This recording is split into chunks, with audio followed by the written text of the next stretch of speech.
All right, guys. So what year is this, Brian? 2001. 2004. Yeah. 2004 Saab 9.3. What's been going on? Well, all of a sudden, my brakes just weren't Pumping up. pumping. Yeah. Like, it would brake sometimes, and other times, just feel like it would just keep sliding a little bit. So no brake pressure at all.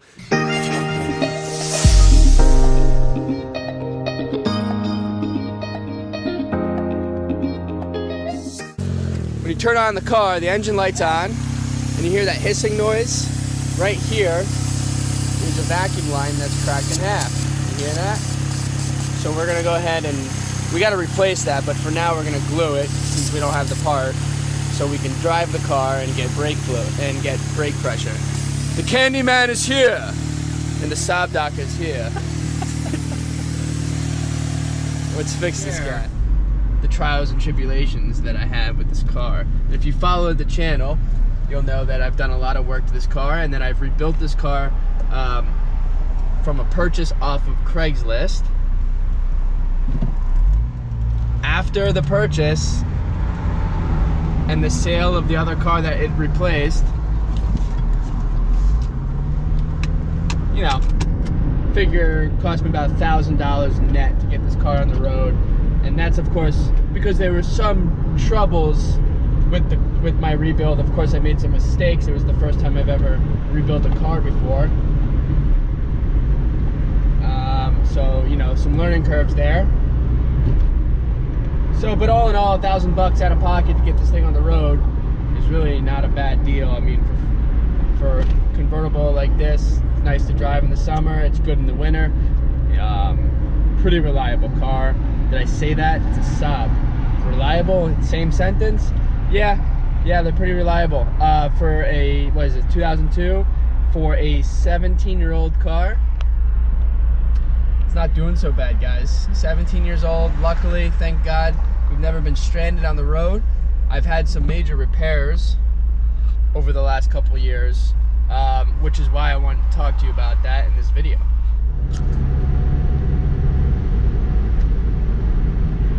Yep, that's right. We got the engine light and transmission light on at the same time. This has been going on and off for about 4 years now. And the problem is the the neutral safety switch, which is a common failure in the 9.3s. So, you know, that's about $270 for just the parts. Of course, I'm gonna go ahead and fix that, so it's gonna save me a ton of money there.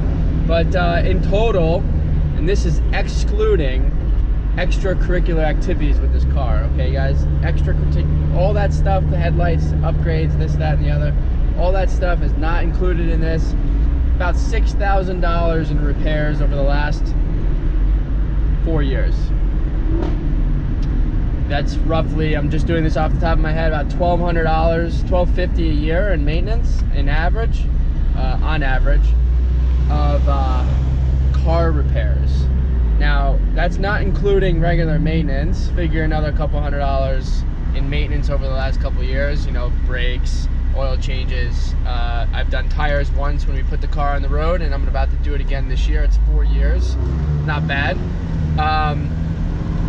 So that being said, figure about $1,350, right? About $100 a year in maintenance, 2 oil changes, and you know, all right. Give it $1,400 because you got to average in brakes front and back every 2 to 3 years. So we've done the rears, we're about to do the fronts. So about $1,400 a year on average over the last 4 years in maintenance and car repairs to keep my old 17-year-old Saab on the road. It's not so bad, guys. Of course, there's some other things in there. Like I said, the extracurricular activities of upgrading the headlights, upgrading the lights, upgrading this, doing that. You know, those are things that that I do because I enjoy the car. So in total, $1,400 a year to keep this thing on the road is really cheap. You know, you can go lease a Kia Optima. What is it? Optima? Yeah, Kia Optima, Hyundai Sonata. You know, for $250 a month, $300 a month, depending on what kind of car you're getting. You know, that's going to cost you anywhere from $2,500 to $3,000 a year. Plus, you have higher insurance and this and that. Here, I'm just putting liability on the car, $50 a month. It's cheap in New Jersey. $80 a month, really. You know, so it's really inexpensive to keep this old 17-year-old Saab convertible on the road. And honestly, I wouldn't trade this for a Kia Optima any day. You know, I got beautiful leather seats, leather wrapped steering wheel. Never broke down on me, knock on wood. I got a convertible to enjoy the summer. Air conditioning works really well. Thankfully, I replaced the compressor last year. If you've watched my videos, yeah, another Saab repair. But it's not that bad.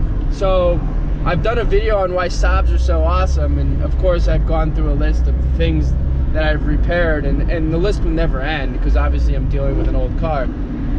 But this Alfa Romeo sounds really good. I don't know if you guys can hear it in the video, but I kind of enjoy it. I'm gonna follow him. Let's follow him.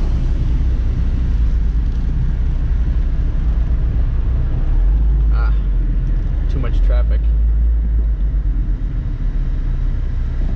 The Giulia is another quirky car, I'm sure, like this Saab. But yeah, Saab, this is what it's take to keep this car on the road. I think the best investment that I've made on this car is if you are in the United States and you have Firestone. You hear that, guys? Sorry, it sounds really good. Oof, I don't know if you heard that downshift. Anyways, yeah, Firestone. Firestone I purchased for lifetime on this car for $280. Wheel alignment, lifetime wheel alignment. Obviously that doesn't include tire mounting and tire balancing, but these Saabs, this in particular, the convertibles, are very quirky with their suspension and knocked out of alignment very easily by hitting big potholes. Of course, any car would, but this car is a little bit more sensitive than the normal. So every couple months, usually, you know, every 4 months or so, I bring it in to get an alignment done, and it keeps it really smooth on the road. Obviously, the rims aren't bent, and we keep the wheels balanced every year. I rebalance them once a year. They say to do it every 6 months, but you know, that's just a sales pitch. But yeah, every 4 to 5 months, I'll do an alignment, keep making sure this thing's aligned. That's why the tires have lasted me 4 years. Really awesome.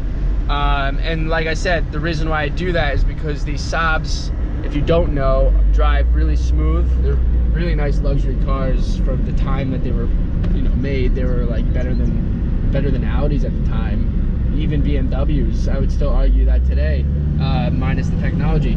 But I don't know. That's you can argue that. Anyways, at the time they were better than BMWs and Audis in my humble opinion.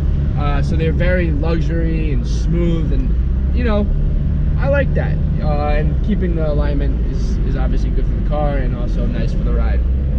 So that's what it's like owning a Saab. Do I have repairs? Yes, of course. They're never ending. Usually about every 6 months there's something, whether it's a sensor or a part. In this particular case with the neutral switch, it's a sensor. But it's never really a big deal, you know. Last year, if you've watched this video, like right here, I had a nightmare last summer, just everything failing. But that was really the most issues I've had in one time with this car, thankfully. And most of them I can fix on my own. It's very easy to work on for the most part. Obviously, it's quirky in some situations. And that's what it's like to own a 17-year-old Saab. An old Saab, about $1,500 a year to keep on the road. Much less expensive to have than a new lease for a Kia Optima or a Hyundai Sonata, which is not necessarily the same car, but I'm just talking in terms of economics. You know, fuel economy is really good on this thing, and like I said, I wouldn't trade this for a Kia or a Hyundai ever. So if you're in the car market and you're handy and you want to get a Saab and not a Kia, no offense to those who own Kias, they're good cars. They actually are really good cars. They're reliable. I'm just talking about that in terms of a price and maintenance and keeping them on the road. Anyway, guys, thanks for watching this video. If you like it, stay tuned, hit that subscribe button, and I will see you next time. Make sure to drop a comment below. Talk to you guys.